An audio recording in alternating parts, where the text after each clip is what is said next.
I'm going to show you how love is contagious in a society that feels disconnected, broken, and maybe lost at the moment. Not because we lack resources or intelligence, but because we bought the greatest lie of the modern age, that we are fundamentally flawed, and only products or external achievements can fill our heart. Every day we're bombarded with similar messages. Get fit, get skinny. You're finally gonna love your body. Get rich, and you can just buy your happiness. Be attractive, and you can have any partner you desire. I fell for these messages. I chased the perfect image, only to find myself alone, depressed, drinking, trying to escape the world. Because I forgot who I was out in the material world, when I needed to find myself in here. I'm a warrior with an ocean of love to give the world, just like the servant leaders I've always looked up to. Let me start. When I was 7, I was diagnosed with leukemia. That broke me physically. Did treatment for 2.5 years, though. Been in remission for over 20 years now. Thank you. Not only that, though, I played football in college on a scholarship, doing what my doctor told me not to do, actually.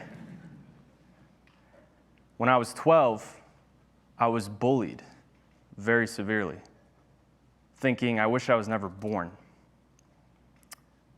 Thinking about taking my own life, actually. Fast forward 3 years ago, I broke myself spiritually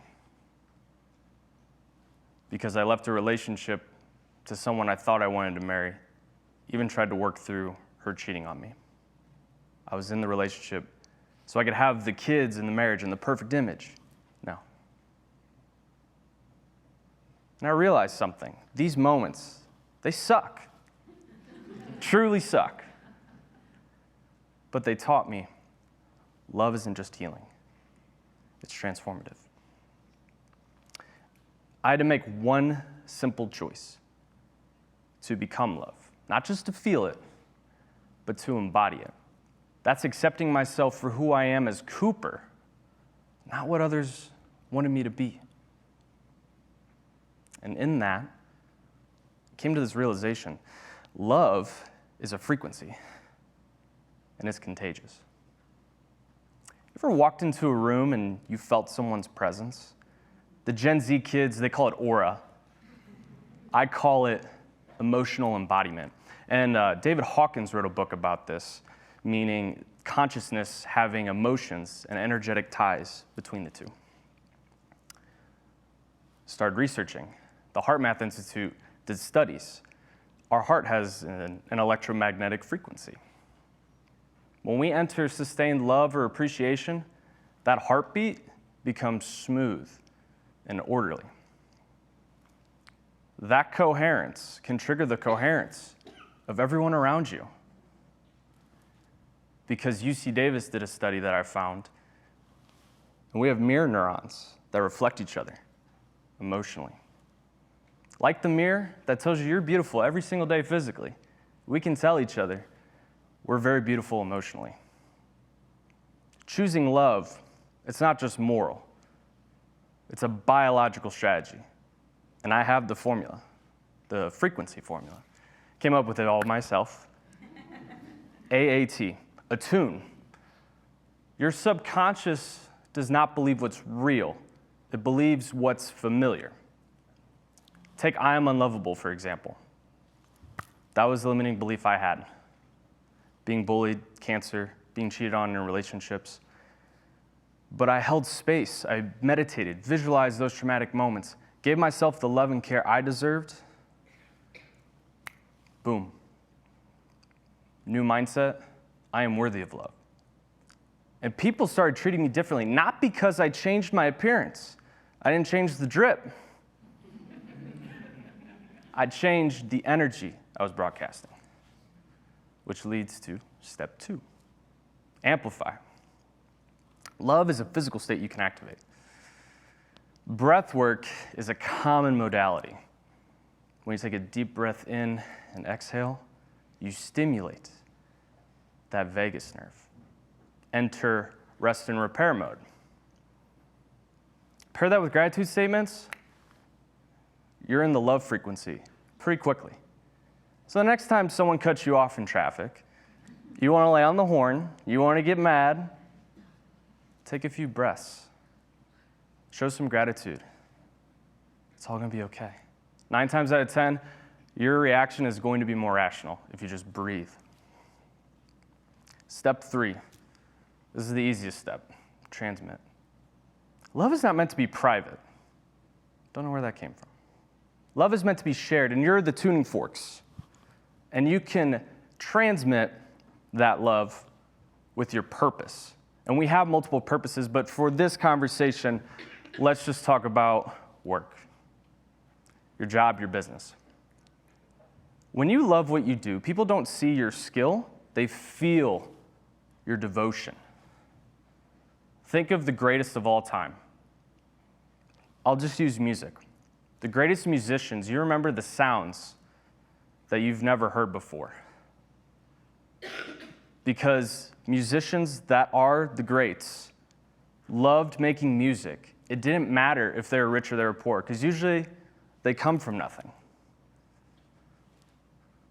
So when you take a tune, amplify, and transmit on a daily basis, you won't just change every single day. You could change the trajectory of your life and find what you love, which is life itself. Now let me be clear. This is not about bypassing pain. No. Also, love is not weakness. I don't like hearing that. Love is actually the most radical act of rebellion in a world that's built on fear. Love is a hard conversation. Letting people go, pursuing dreams others find crazy. Love is when you got 2 big syringes, 1 in each leg, you're crying for help, and you tell your mom you want to go home, but your mom says no, because you'll die. That didn't just save my life. That changed how I viewed adversity, because you don't run away from your problems. You run through your problems. Because that is the greatest act of self-love, growth. And that's when you stop chasing love and start becoming love. Becoming in how you speak to yourself when no one's listening, and how you hold yourself when you're hurting, and hold others when they hurt. That changes everything. I know I talked about society earlier being lost, broken, disconnected, but we are not broken people. We humans are not broken. We are just told we are broken, so we become the perfect buyer. Remember, an insecure consumer is the best consumer. But what if we chose love for every interaction on a daily basis? Simply put, better dating, better relationships, better workplace culture, better friendships, better products, better services, better innovation, actually. A better society that's not run by fear, that's not run by shame, or run by guilt. It's run by love and acceptance of each other and ourselves. I talk about loving interactions. So let me start this. I'm going to start this chain for the rest of you to take home. I love each and every one of you. I don't know who you are. You're all strangers. I don't know your past. I don't know your present. I don't know what you do. I don't know what you can offer me. I don't care. I love you for being a part of this human experience with me and finding a life you love living and giving that love to others. I just love you for being here and being the person that you are. Now, I want you to take that love, pass that on to your neighbor, and watch the world change for the better.